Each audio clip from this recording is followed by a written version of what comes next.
Le apparizioni dei Nazareni a Roma erano inusitate per la gente del luogo, abituata ai modi pieni di ostentazione degli artisti. Ne parla più tardi anche De Sanctis nel suo scritto su Tommaso Minardi e dice: questi alemanni erano chiamati col nome di Nazareni. Solevano portare lunghi capelli e la barba divisa. Negletti erano nel vestire, e perché portavano grosse scarpe, taluno per beffa dava loro anche l'appellativo di scarponi. Essi formavano una specie di setta, la quale faceva scopo della vita lo studio dell'arte, fuggendo qualunque ritrovo o amena compagnia.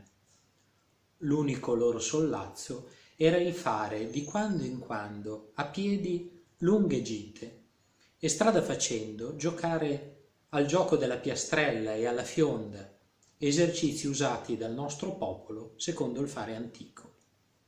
Tale austerità di vita dovette al certo sembrare strana alla maggior parte dei nostri artisti, in genere buontemponi, i quali erano soliti fare baldoria e passare le prime ore della sera in qualche osteria con la pipa in bocca, mescendo tra un bicchiere e l'altro ogni sorta di piacevolezze.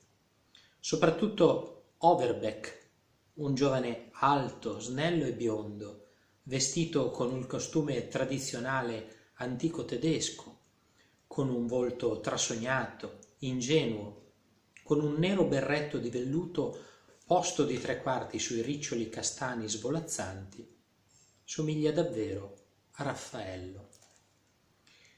Viveva fuori dal mondo. I Nazareni a Roma, De Luca, editore.